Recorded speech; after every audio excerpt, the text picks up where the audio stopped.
Hello student, this is a new video on working stress method में। अब तक अपन लोगों ने डिजाइन फॉर्मूले देख लिए थे, मोमेंट ऑफ रेजिस्टेंस के टाइप ऑफ सेक्शन, अजम्पशंस, ये सब पढ़ लिया था।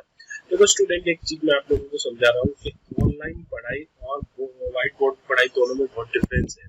ठीक है, मैंने आपको फॉर्मूले बताया, ठीक है, आपने वीडियो देखा, तो आपने वीडियो तो देख लिया, लेकिन हो सकता है आपको फॉर्मूले उस टाइम समझ में आ गए लेकिन अभी याद नहीं होंगे। तो आपको एक काम करना है कि जो भी वीडियो में मैं फॉर्मूले बता रहा हूँ, जो भी बॉक्स में बंद है फॉर्मूले, उन फॉर्मूलों को आप नोट डाउन करें। ठीक है, ये पीडीएफ जरूर मैं आपको शेयर कर दूंगा। पीडीएफ शेयर करने से आप उसको स्क्रॉल करके देख सकते हैं, लेकिन वो जब तक आप उसको अपनी कॉपी में नोट डाउन नहीं करेंगे तब तक आपको फॉर्मूले याद नहीं होंगे और चीजें समझ में नहीं आएंगी। ठीक है, जो भी पीडीएफ दी जा रही है उसको एज इट इज अपनी कॉपी में नोट डाउन करो, क्योंकि ये भी किसी स्टूडेंट के नोट्स हैं जो कि लास्ट ईयर मैंने पढ़ाया है। तो ये सब चीजें आपके सिलेबस के ऊपर सिस्टमेटिक वे से पढ़ाई गई चीजें हैं। ठीक है, बिल्कुल सिस्टमेटिक तरीके से हम वो एकदम सिस्टमेटिक तरीके से हम इसको लेके चल रहे हैं। अगर आप मेरे साथ जो वीडियो देखकर जो मैं पीडीएफ आपको दे रहा हूँ वो अपनी कॉपी में नोट डाउन करते रहो और उसको रिवीजन करते रहो, तो आपको चीजें समझ में आएंगी, आपको कनेक्टिविटी फील होगी। अदरवाइज आपको जो है बिल्कुल ऐसा लगेगा कि पता नहीं क्या चल रहा है। तो इसीलिए आपको मेहनत करनी पड़ेगी, पहले से ज्यादा मेहनत करनी पड़ेगी चीजों को समझने के लिए। ठीक है, तो अगर देखो अभी तक अपन लोगों ने वर्किंग स्ट्रेस मेथड के अजम्पशंस पढ़े, टाइप ऑफ सेक्शन पढ़े, डिफरेंट फॉर्मूले पढ़े, under reinforce, over reinforce, balance section. अब मैं आपसे कहूँ कि what is the under reinforce section, तो आपको अभी दिमाग में समझ में नहीं आ रहा होगा कि क्या डेफिनेशन है उसके अंडर रेनफोर्स सेक्शन की। ठीक है, तो जब तक आप उसको रिवाइज नहीं करेंगे, जब तक आपको याद नहीं होगा, अब क्वेश्चन सॉल्व कराऊंगा मैं तो आपको चीजें फिर ऐसा लगेगा पता नहीं क्या चल रहा है। तो आपको कोई भी वीडियो देखने से पहले पुराना रिवाइज करना पड़ेगा और अपने ये जो सारे नोट्स है उन नोट्स को आपको, जो भी मैं नोट्स दे रहा हूँ उनको सबको आपको अपनी खुद की नोटबुक बनानी पड़ेगी, लिखना पड़ेगा, तभी ये पॉसिबल हो पाएगा। ठीक है, तो अपन इस क्वेश्चन को स्टार्ट करते हैं। आपको यहाँ क्या करना है, मोमेंट ऑफ रेजिस्टेंस कैलकुलेट करना है। बीम का साइज दे रखा है 400 mm to 600 mm, area of steel दे रखा है। देखो तीन क्वेश्चन है इसमें। केस 1 है 4 बार दे रखी है 16 mm डायमीटर की। केस सेकंड है 6 बार दे रखी है 25 mm डायमीटर की। केस थर्ड में क्या करना है, reinforcement required for balance section निकालना है। M25 ग्रेड ऑफ कंक्रीट है और Fe415 ग्रेड ऑफ स्टील है। इफेक्टिव कवर दे रखा है 50। देखो ये इफेक्टिव कवर की बात कर लेते हैं। देखो एक तो मैंने बताया था ओवरऑल डेप्थ होती है कैपिटल डी, एक होती है इफेक्टिव डेप्थ स्मॉल डी। ठीक है, स्मॉल डी में क्या करते हैं अपन निकालने के लिए, कैपिटल डी माइनस में नॉमिनल कवर, जो कि मैंने आपको बताया था ये लास्ट वीडियो में कि नॉमिनल कवर अगर एनवायरमेंटल कंडीशन दे रखी है तो उसके अकॉर्डिंग देना है, नहीं तो 25 mm लेना है, प्लस में बार का डायमीटर बाई 2। देखो 25 प्लस में अगर बार का डायमीटर 16 दे तो 16/2, 25 और 8 हो गए 33, तो आपको इफेक्टिव कवर 33 है अकॉर्डिंग टू आपके फॉर्मूले, जो मैंने आपको फॉर्मूला बताया। लेकिन यहाँ क्वेश्चन में क्लियर कवर प्लस 5/2 की वैल्यू 33 की जगह आपको डायरेक्ट 50 दे रखी है, तो आपको 600 में से 50 घटाकर स्मॉल डी निकालना है। ठीक है, तो वो फॉर्मूला आप यूज में ले सकते हैं जब इफेक्टिव कवर के बारे में कोई इंफॉर्मेशन नहीं दे रखी है। तो या फिर आप उसको मान भी सकते हैं कि let us assume effective cover 50 mm, और आपको बिल्कुल ही एक्यूरेट कैलकुलेट करना है तो वो फॉर्मूला ही नॉर्मल क्लियर कवर प्लस में 5/2, लेकिन यहाँ पर अपन को 50 मिल लेना है। ठीक है, आगे देखते हैं इसमें। देखो गिवन डाटा क्या क्या दे रखा है, गिवन डाटा देखो बी बराबर दे रखा है 400 mm, डी बराबर 600 mm दे रखा है। ठीक है, M25 ग्रेड ऑफ कंक्रीट दे रखी है, Fe415 ग्रेड ऑफ स्टील दे रखी है, इफेक्टिव कवर वही 50 mm दे रखा है। केस फर्स्ट ले रहे हैं 4 बार 16 mm डायमीटर की। ठीक है, स्मॉल डी निकाला, capital D minus effective cover 50 mm 550 हो गया। ये डायग्राम बना दिया है मैंने।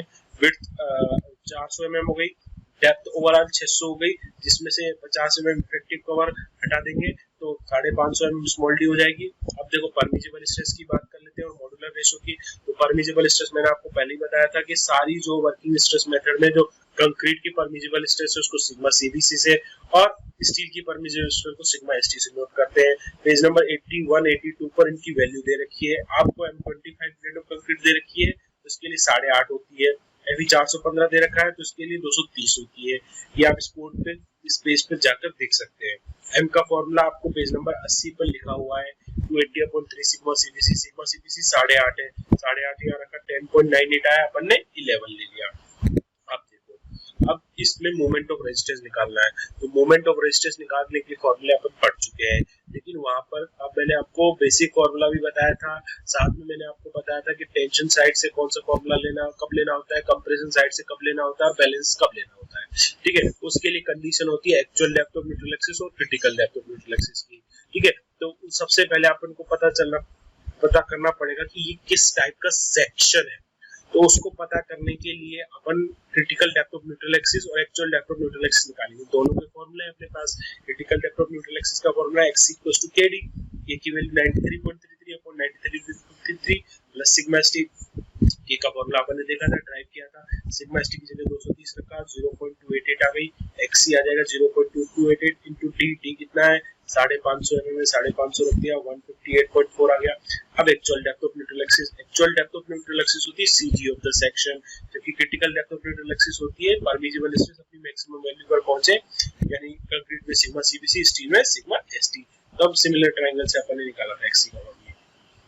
इसका फॉर्मूला है bx²/2 mast d-6 है, तो b अपने पास 400 है, x से अपन को निकालना ही है, m अपने पास 11 है, AST के लिए आपको दे रखा है 4 बार 16 mm की।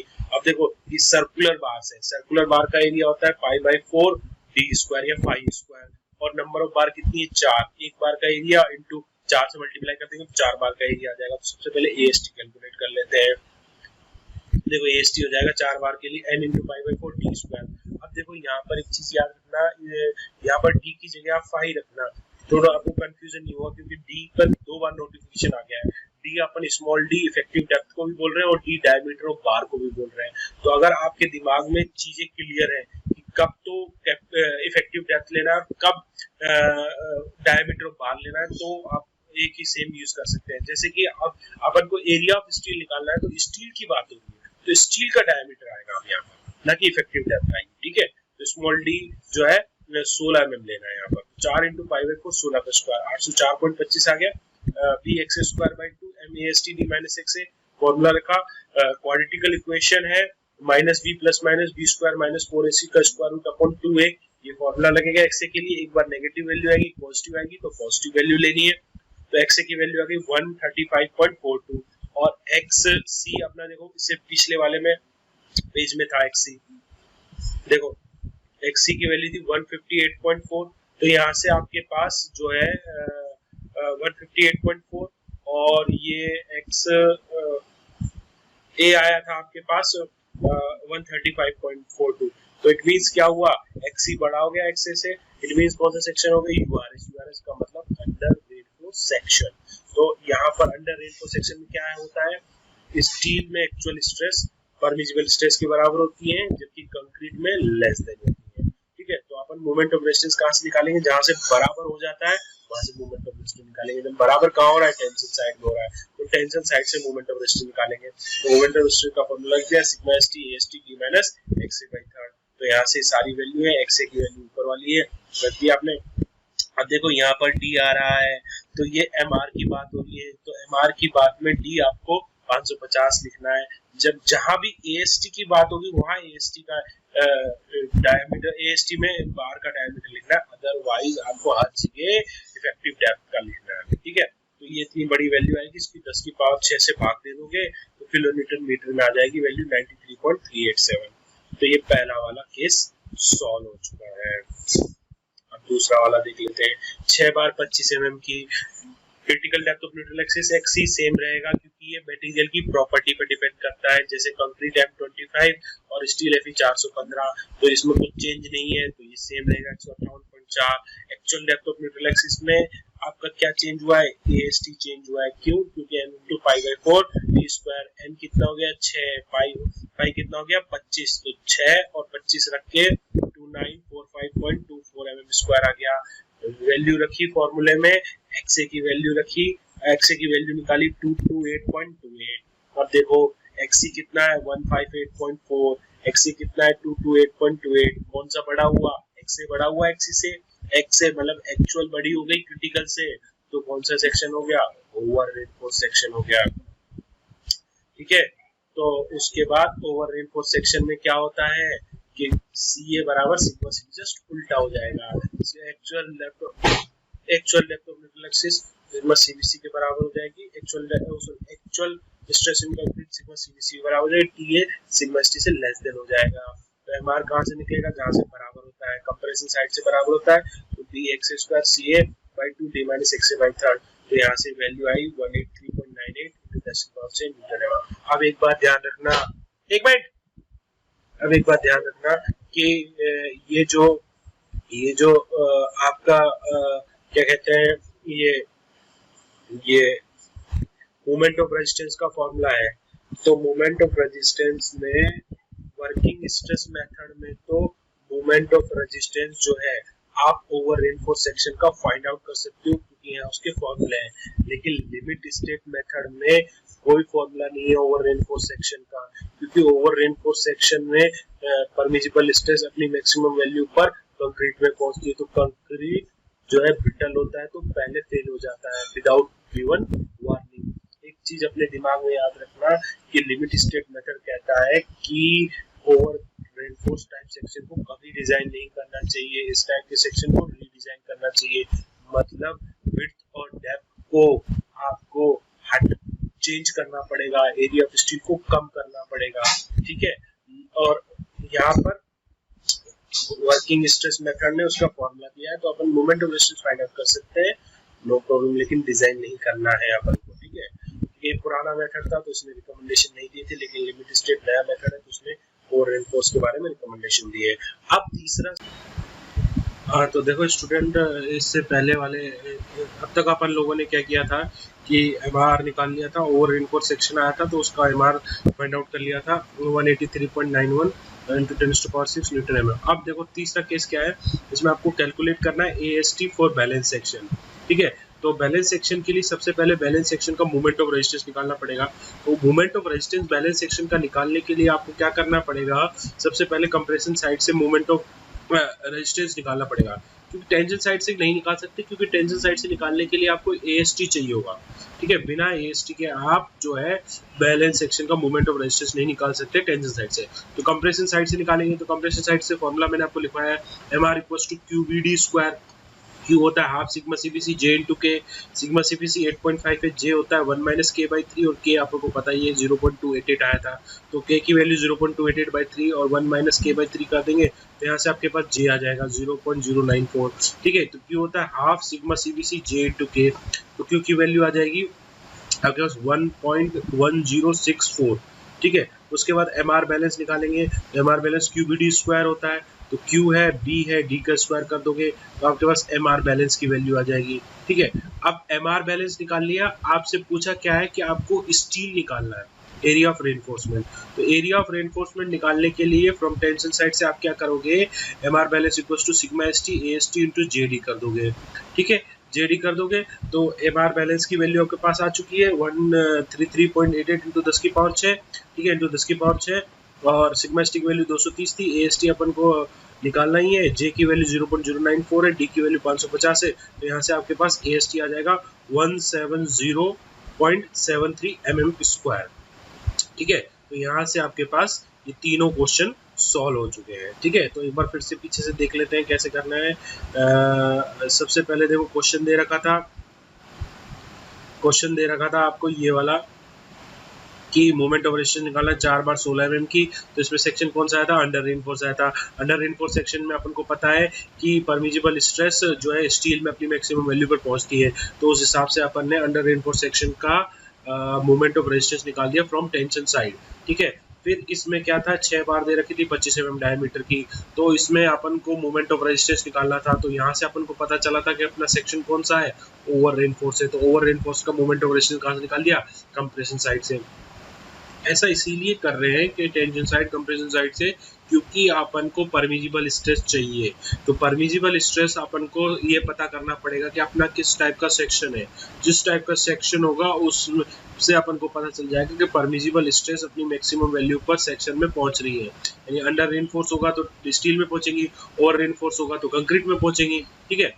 उसके बाद ये अपना था कि बैलेंस सेक्शन का मोमेंट ऑफ रेजिस्टेंस। अब बैलेंस सेक्शन में क्या है, दोनों में ही कंक्रीट और स्टील में अपनी मैक्सिमम वैल्यू पर पहुंचती हैं, तो इसमें सबसे पहले अपन को मोमेंट ऑफ रेजिस्टेंस निकालना था बैलेंस सेक्शन का, फॉर्मूला आपको पता ही क्यूबीडी स्क्वायर होता है, तो आपने क्यूबीडी स्क्वायर किया, वहां से आपके पास मोमेंट ऑफ रेजिस्टेंस आ गया और फिर टेंशन साइड से स्टील निकाले। जब भी स्टील की बात होगी तो आपको टेंशन साइड से ही निकालना पड़ेगा क्योंकि वहीं पर स्टील होता है, ठीक है। अब देखो नेक्स्ट क्वेश्चन क्या कह रहा है कि रेक्टेंगुलर बीम है 300 इंटू 600 mm। अब देखो ब्रैकेट में लिखा हुआ है ये इफेक्टिव डेप्थ है, तो आपको इसको effective depth small D consider करना है, ना कि ओवरऑल डेप्थ। जब तक क्वेश्चन में मेंशन ना करे तब तक आपको कैपिटल डी लेनी है, और जैसे ही क्वेश्चन में मेंशन कर देता है तो आपको स्मॉल डी लेनी है, ठीक है। उसके बाद आपको consist of 4 number of bar 25 mm diameter steel दे रखा है ना। If the beam is simply supported, कह रहा है कि बीम सिंपली सपोर्टेड है ओवर स्पान ऑफ 8 मीटर पर, है ना। कैरीज यूडीएल दे रखा है 25 kilo newton per metre including self weight. तो क्या करना है, कैलकुलेट करना है स्ट्रेस डेवलप। कंक्रीट और स्टील में आपको स्ट्रेस डेवलप कैलकुलेट करनी है, और मॉड्यूलर रेशो कितना लेना है, 15 लेना है। m equals to direct value दे रखी है, ग्रेड ऑफ कंक्रीट नहीं दे रखी, m equals to 80/3 sigma CBC होता है, जबकि m की वैल्यू आपको डायरेक्ट दे रखी क्योंकि m20 या Fe4 होता है, इसे कुछ बता ही नहीं रखा, ठीक है। तो इस क्वेश्चन में देखो क्या है, CAT आपको निकालना है, B दे रखा है, स्मॉल d दे रखा है, UDL दे रखा है 25 किलो न्यूटन पर मीटर का, L दे रखा है 8 मीटर की स्पान है, 8 मीटर की स्पान है, कैरीज UDL दे रखा है, ठीक है। उसके बाद AST 4 बार 25 mm की, तो 4 × 5/4 25 का स्क्वायर, ये AST की वैल्यू आ जाएगी। W आ गया 25 kilo newton per metre, M modular ratio. तो सबसे पहले अपन देखो इसमें इस वाले क्वेश्चन में क्या है, किसी भी सेक्शन पर सबसे पहले अपन बेंडिंग मोमेंट निकालेंगे। सिंपली सपोर्टेड बीम दे रखी है और यूडीएल है, तो बेंडिंग मोमेंट का फॉर्मूला आ जाएगा WL²/8। W दे रखा है, L 8 का स्क्वायर कर दो, बाई 8 कर दो, तो मैक्सिमम बेंडिंग मोमेंट आएगा 200 किलो न्यूटन मीटर, यानी M equals to 200 kilo newton metre को न्यूटन mm बदलोगे तो 10⁻6 से मल्टीप्लाई कर देना है, ठीक है। फिर actual depth of neutral axis का फॉर्मूला होता है BXA²/2 MAST D-XA। तो यहाँ से क्या आ जाएगी आपके पास, XA आ जाएगी, बाकी सब चीजें नोन है, सिर्फ कौन सी अननोन है, XA। तो XA निकाल लेंगे, है ना। XA आ गई 258.81 mm। फिर उसके बाद क्या निकालेंगे अपन, कि अपन को पता है कि इस बेंडिंग मोमेंट को अपन जो है आया है उसको मोमेंट ऑफ रेजिस्टेंस मतलब एक्चुअल स्ट्रेस निकालनी है, तो अपन क्या करेंगे, कंप्रेशन साइड से उस बेंडिंग मोमेंट को स्ट्रेस के बराबर, कंप्रेशन साइड से बेंडिंग मोमेंट वाले मोमेंट ऑफ रेजिस्टेंस के बराबर कर देंगे, ठीक है। यानी MR equals to M maximum कर देंगे, MR moment of resistance equals to M maximum. तो इस M के लिए कंक्रीट में कितनी स्ट्रेस जनरेट होगी वो आ जाएगी। तो M की वैल्यू थी M maximum 200 × 10⁻6, BX² CA/2 D-XA/3। तो यहाँ से आपके पास सब चीजें नोन है, सिर्फ CA नहीं है कंक्रीट रेजिस्टेंस, तो यहाँ से आपके पास CA की वैल्यू आ जाएगी। इसको डिवाइड कर देना, सॉल्व कर लेना, ठीक है। ऐसे TA के लिए आप करोगे तो MR equals to σST AST × D-XA/3 कर देना, तो यहाँ से TA आ जाएगा, ठीक है। TA × AST D-XA/3, तो वहां से आपके पास T आ जाएगा, MR के बराबर करोगे तो, ठीक है। तो यहाँ से आपके पास ये क्वेश्चन सॉल्व हो जाएगा, ठीक है स्टूडेंट। तो ये आपका 2 क्वेश्चन है, इनकी प्रैक्टिस करना, और क्वेश्चन भी मैं अगले वाले वीडियो में आपको और क्वेश्चन बताऊंगा वर्किंग स्ट्रेस मेथड के, है ना, ठीक है।